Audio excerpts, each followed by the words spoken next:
This video will be on 6.3c, solving rational equations. And so it's word problems, setting them up and then solving them using what we've learned in the last section. So the first problem reads like this. A construction crew can pour a slab of concrete in 8 hours. When another crew helps, they finish the job in 3 hours. How long would it take the second crew to do the job themselves? So there's many ways to set this up and many ways to think about it. This is kind of how I think about it.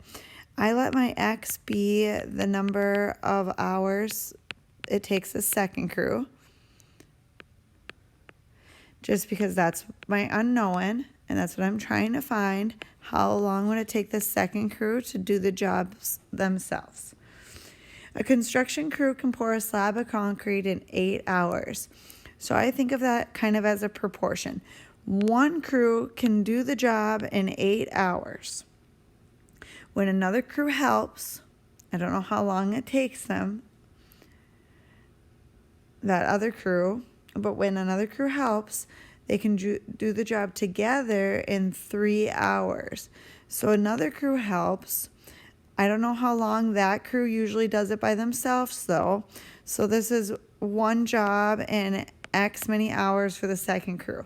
So that represents like how long the second crew takes to do that same job by themselves. But I know that when they do it together, so when you add those two together, it takes that one job, takes them 3 hours to do that same one job. So the first one again, the construction crew can do one job in 8 hours. Then the other crew can do the same job in X many hours, but together, when you add them up, they can do that job in 3 hours. So that's the setup. Now to solve this, I'm going to multiply everything by the lowest common denominator. Remember, you're going to need an 8, you're going to need an x, and we're going to need a 3, which means essentially we're going to need a 24x as the lowest common denominator. So multiply this by 24x and this one and the third one.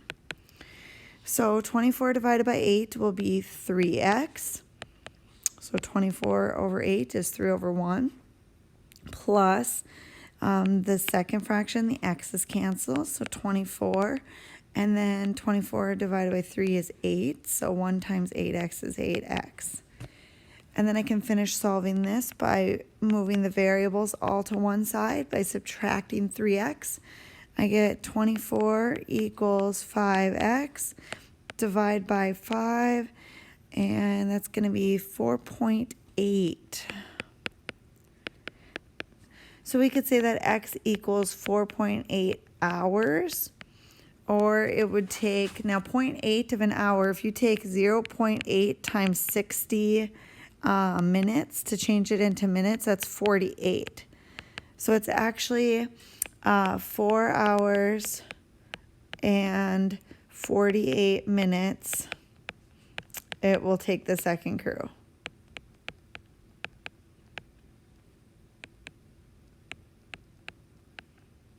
If they did the job by themselves.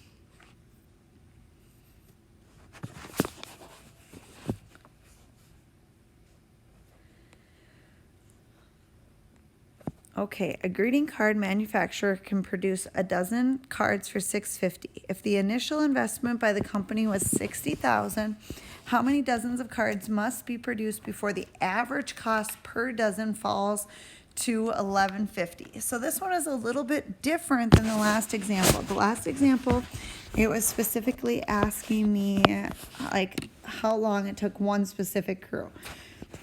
This one's talking about how many dozens of cards must be produced before the average cost per dozen falls to $11.50. So we're dealing with average here. So if you remember how to find an average of anything, like your average test scores, you take all the sum of the test scores divided by the total number of tests you've taken, and that's going to give you your average. So it's, you add them all up, you divide by the total number, and then that gives you average. So you have to kind of use that idea in solving this problem.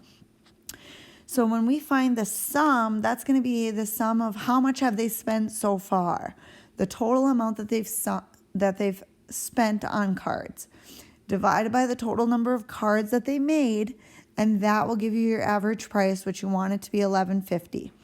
So how much money in total have they spent?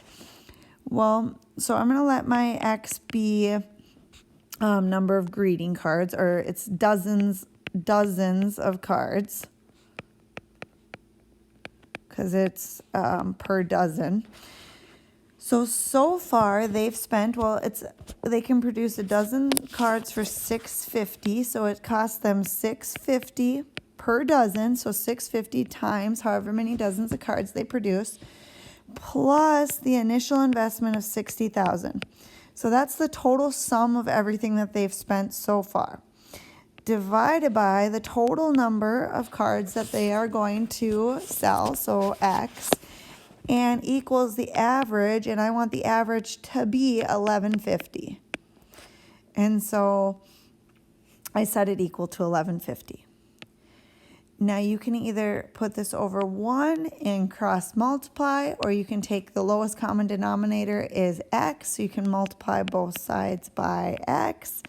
I think that's probably what I'll do. Essentially, it's what you'll get if you cross multiply 2. So multiplying both sides by X, this X and this X simplify. So I get 650X plus 60,000 equals 1150X. Subtract 650X on both sides, and I will get 60,000 equals 5X. Divide by 5. Now I know that 60 divided by 5 is 12, so it'll be a 12 with 3 zeros. So 12,000 dozen of cards. So it's a lot of cards.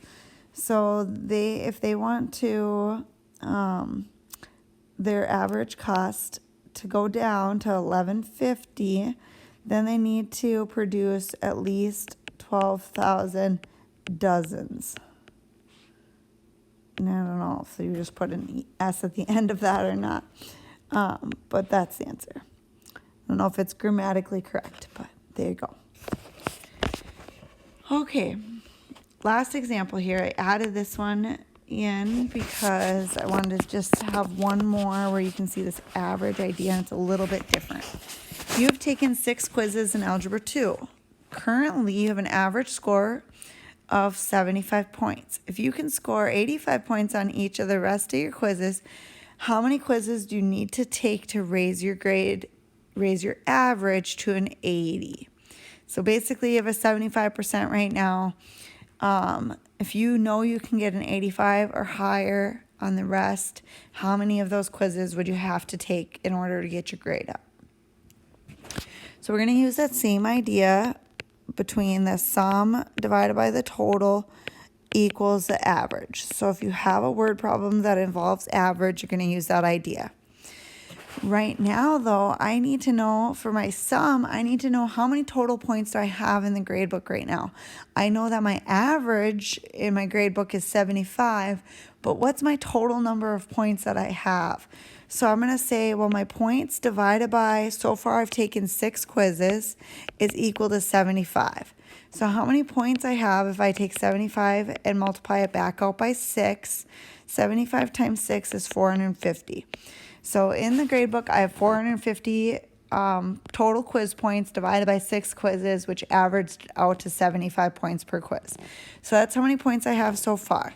So for the total sum of my points, right now I have 450 points, plus I said I can get at least 85 points on each of the rest of the quizzes. So 85 points times X, where X will be how many quizzes I need to take. So that's your total sum. Then divided by, now this one's, usually you just divide it by X. That's the number of quizzes that you take. But you have to be careful here because you've already taken 6 quizzes.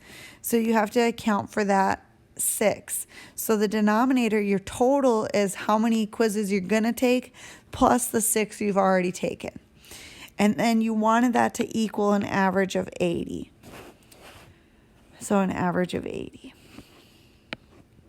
So that's the setup. Now to solve it, I'm going to put 80 over 1, and then I'm going to multiply by the lowest common denominator, or you can think of it as cross multiplying. So essentially I'm going to take this one by x plus 6 and this one by x plus 6.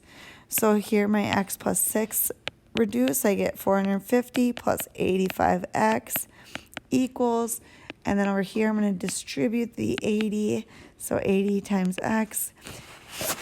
8 times 6 is 48, so 480. Okay, to finish solving this, since you have variables and numbers on both sides, you need to move the variables to one side and the numbers to the other. To avoid negatives, I'm going to subtract 80x on both sides, and then I'm going to subtract 450 on both sides. So on the left side, I just get left with 5x, and on the right, 480 minus 450 is 30. Divide by 5, and I get x equals 6. So I would need 6 more quizzes with a score of 85 or higher to raise your final grade to an 80%. All right. Thanks for watching.